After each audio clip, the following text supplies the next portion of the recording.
Karibu kwenye mfululizo wa vipindi vinavyokuonyesha hatua mbalimbali wanazopitia vijana 100 kutoka kata 17 za wilaya ya Sikonge mkoani Tabora. Hizi ni hatua za kutoka kwenye umasikini waliokuwa nao katika maeneo waliokuwa wakiishi kabla na familia zao kuelekea kujijenga na kujitegemea kiuchumi. Hawa ni vijana walioletwa porini kwenye makazi ya wanyama na vinyama kama vile fisi, nyoka wakali na wadudu wenye sumu kali. Hapa wakaanza kujengewa uwezo wa kuanza kujitambua kifikra, wakaambiwa ni kwa kiasi gani binadamu alivyokuwa na uwezo mkubwa wa kufanya makubwa kwa mujibu wa maumbile aliyokuwa nayo kimwili na kiakili.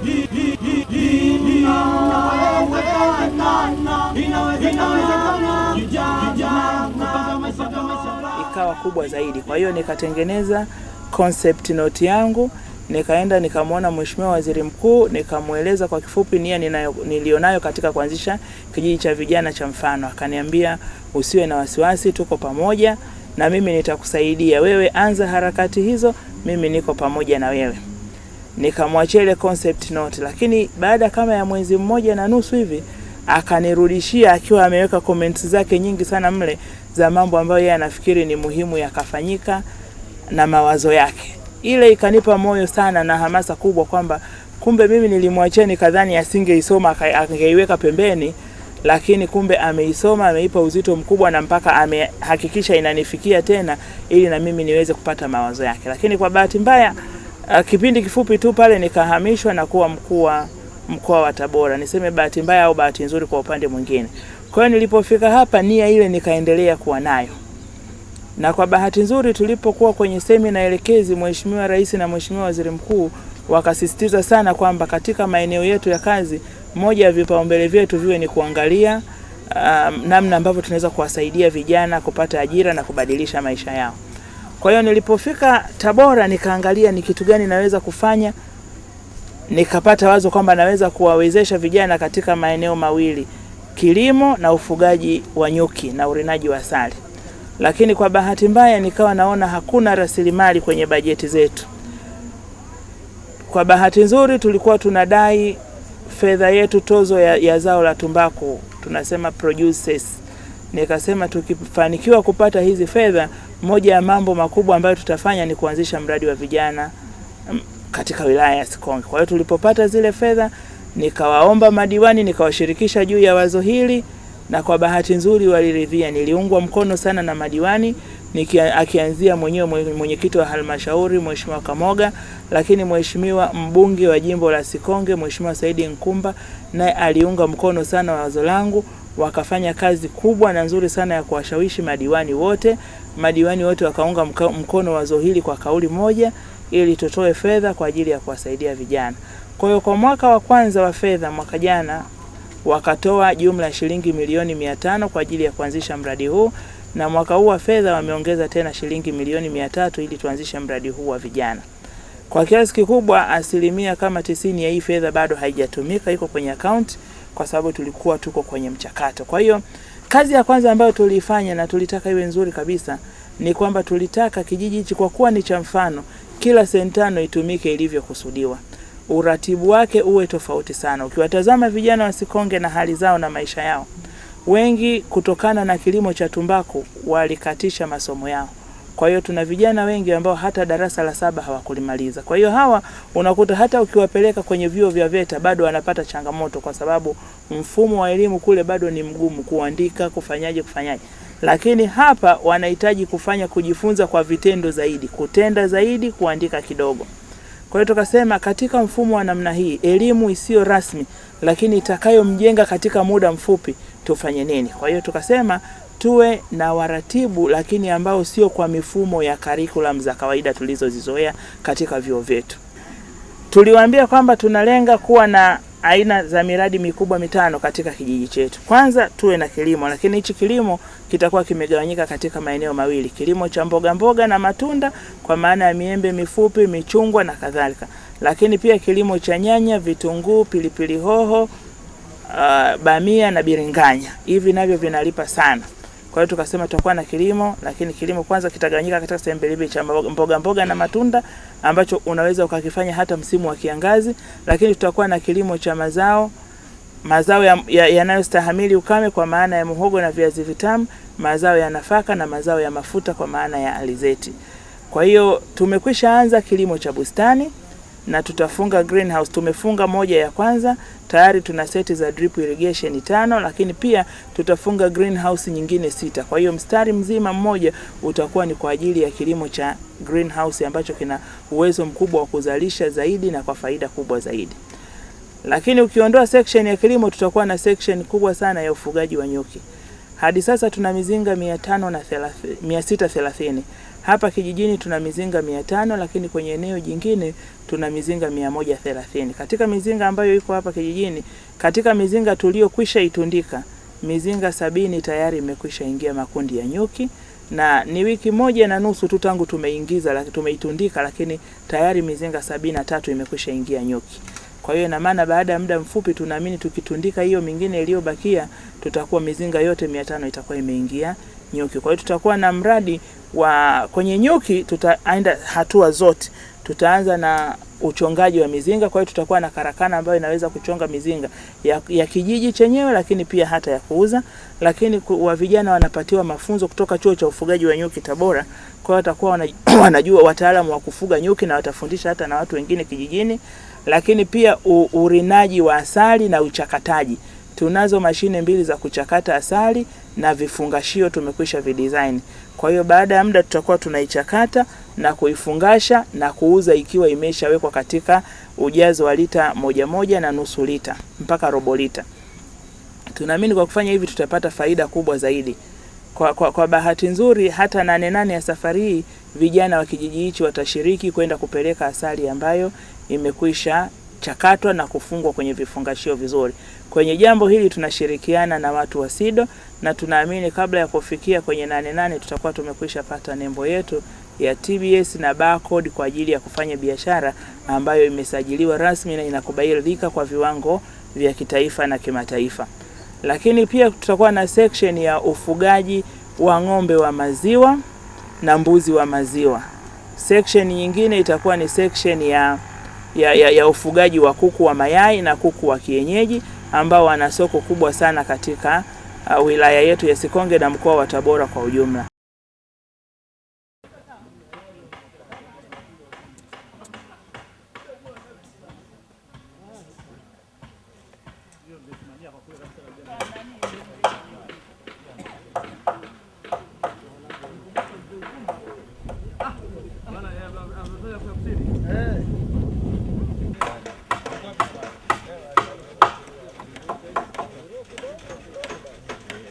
Mwalimu hapo acha hapo sahani njoo kwa huko. Sasa mimi nilikuwa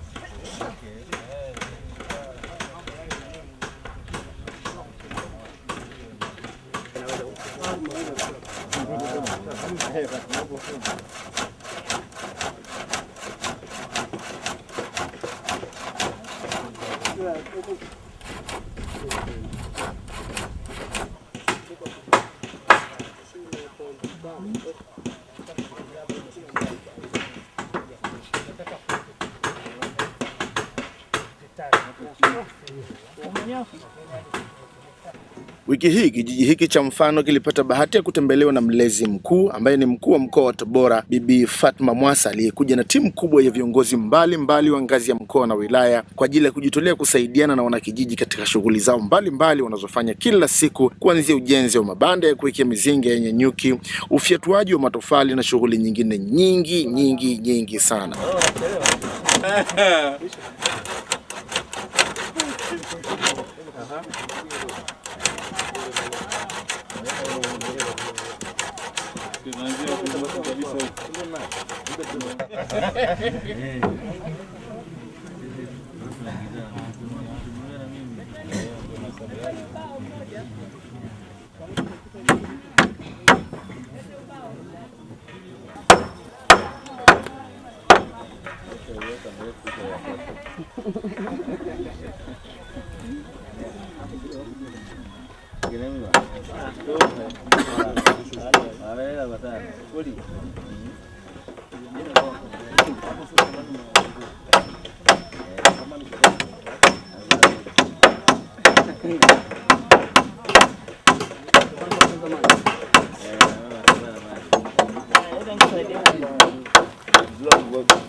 Napenda.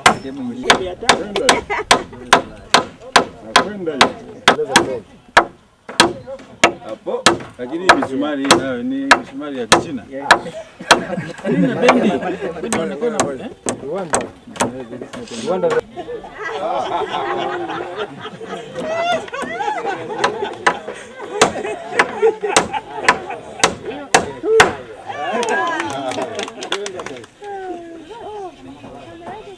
Wewe unaweza kupanda.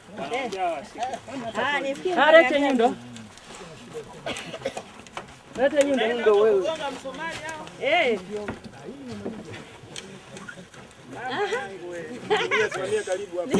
Simama karibu. Nipe nyundo. Atagonga. Aona? Hii hapa nyundo. Kama msimama anataka. Hii hapa.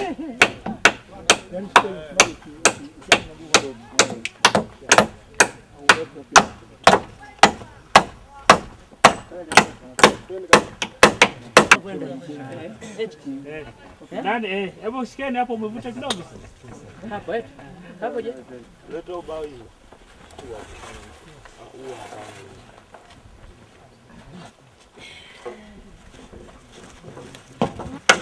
Sina hamia usiingilia.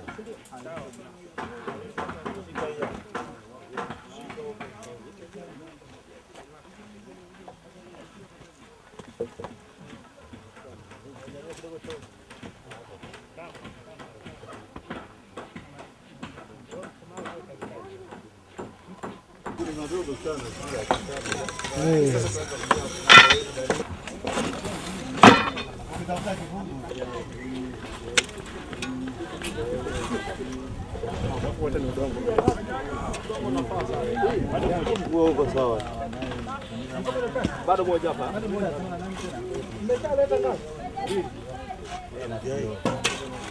Usindilie wewe. Bonyeza wewe. Haya.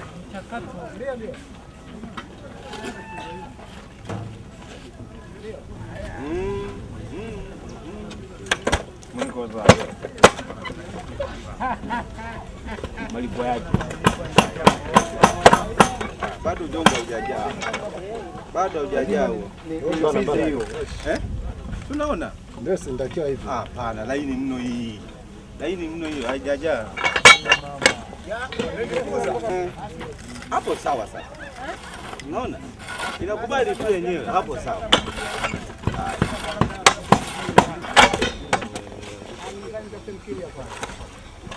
Yangu inaharibika.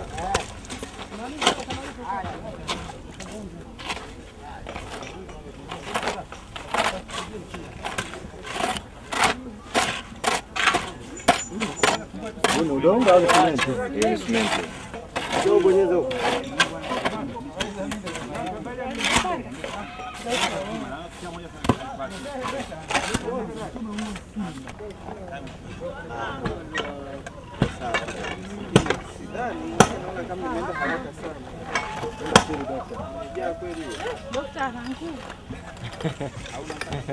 Kanyaga pale.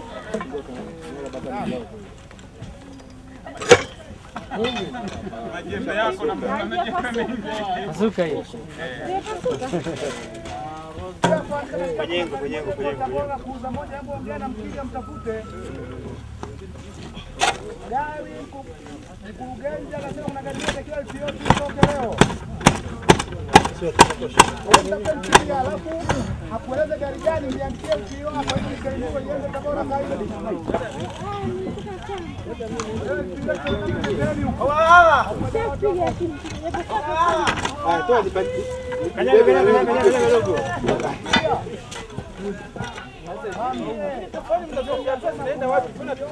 Angalia gi. Umanyeke. Ndizo no hadithi kwa hii. Ake hadithi ko. Uno yo. Umekula pesa zangu utanibeba leo. Piga kijana.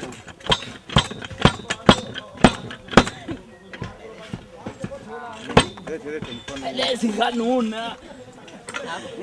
Helesi. Ongeza udongo hapo. Ongeza ndio shida. Utanibeba leo. Huo chiali. Joy. Sisi ndo sisi. Hebu jichukue nani hiyo. Alafu mnajua nini? Ile hapa ni bovu. Kwingine nimefanya nini? Yaani mashine isha. Ndio baba alipokuwa anasema kwenda niweze akajibu. Hapo sawa. Pisha, wewe dugu. Pisha tuchukuliwe, pisha. Anachukuliwa huyu. Wote hapo. Wote, Sio moja tu. Kwani inabagua ile? Sasa inabidi wao sababu mimi ndo nasimamia kwa hii hata mbeba tofali namchukua tu. Mpaka atakayokuwa anatoa uchafu. Ila usiangalie Hapo safi poa kabisa. Utanibeba leo. Umekula pesa zangu. Udongo weka. hapo unafanya humu unasafisha. hiyo kazi bwana. Sivyote ni Mikono kazi. inauma. Changanya kidogo. Changanya udongo ni pombe tena kisahau. Inawezekana tunasema hamna kitu. Ama dichanganya mimi nakana na. Weka hamna kitu. Ongeza maji. Tupia huu. Simenti ya chini sio.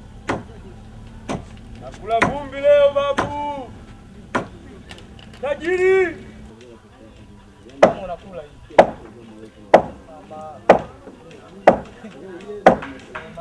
Leo nilala hapa na masifa sia.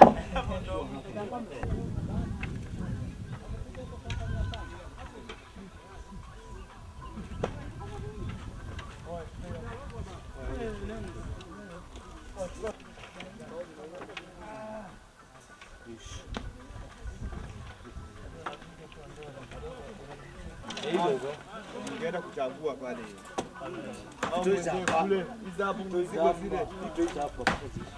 Jamani hizo sio bwana na hizo. Kama tayari msema.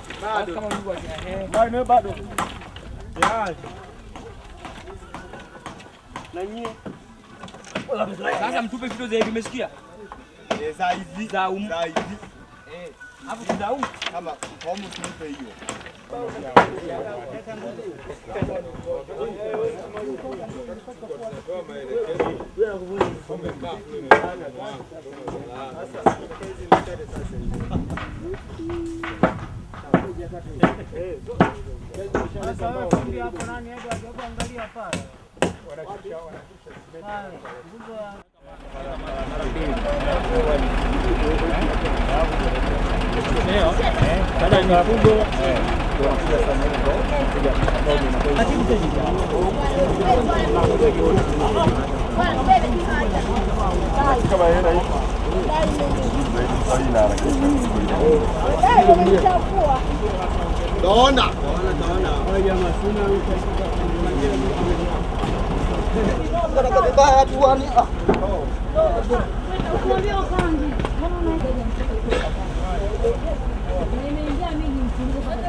Unasikia?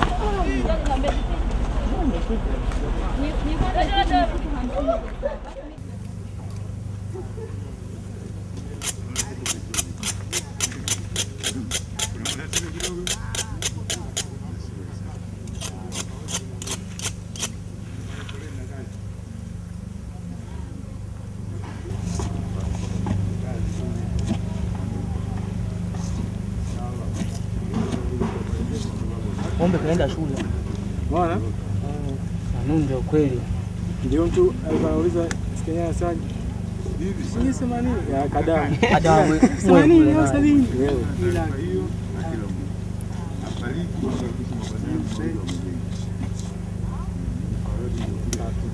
kama 80.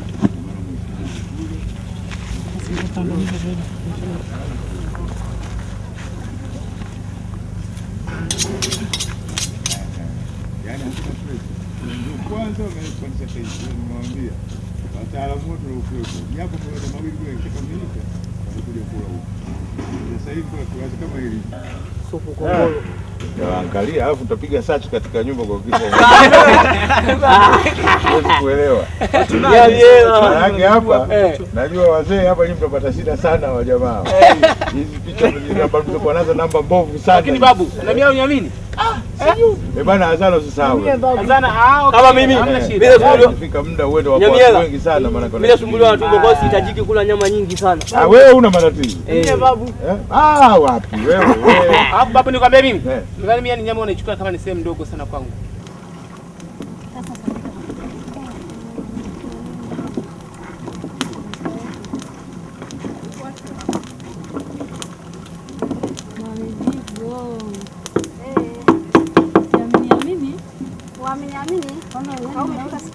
Kwanza mdole manai na kwanza ile kile nasema hii safari haipo. Kumbe hatuna maisha fulani.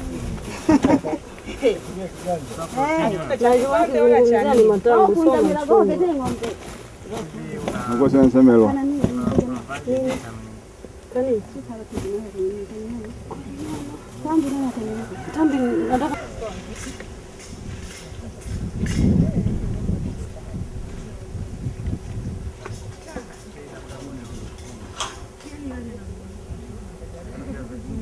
Hapo jikoni. Mwenzako aliweza kuvua shati, je wewe? Mimi na kikoi. Umemkata na upanga. Unajua hii hapa huwezi kuining'iniza kama mbuzi, unaweza kuining'iniza kwenye mti. Mama yake ambao unaangalia. Hivi nyama ponzo hivi nyama tunaweza kumcheza kumpeka kibla kweli. Nyama tunampeka shoka mna. Kuelekea kibla ni sunna wala sio faradhi. Shoka vipi? Shoka nyelele afu nyelele yupo kwenye mwanzo. Yale maneno unayatamka na nia yako moyo. Sasa ndio mbogo sana. Shingo hii katika kwa jina la Allah. Haikatiki hapo. Hapo. Akifa ameelekea kusini kaskazini ruhusa. Utakuja kunikabidhi. Nenda kuchoo. Ndio kwamba bila toa miguu wakaenda kwa. Ungetoa mapaja ukaanza kwenda kukatakata. Alafu ukishia kwenye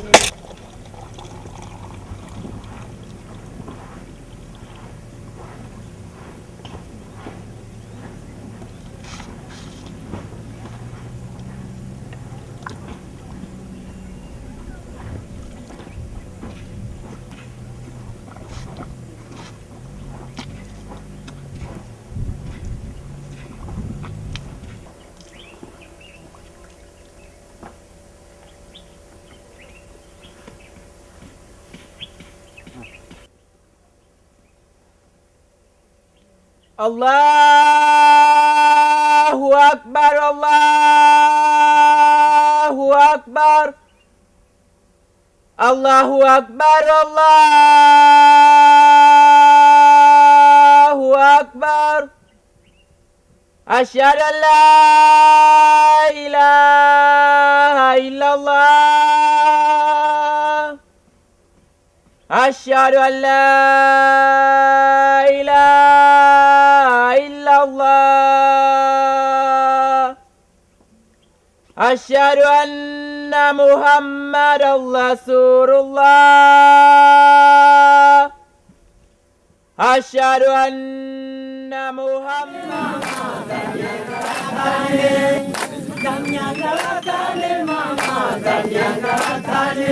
Jana wako wachapa kazi kuna mvivu wa mchovu alilia waitisite usituone mbele yako jana wako wachapa kazi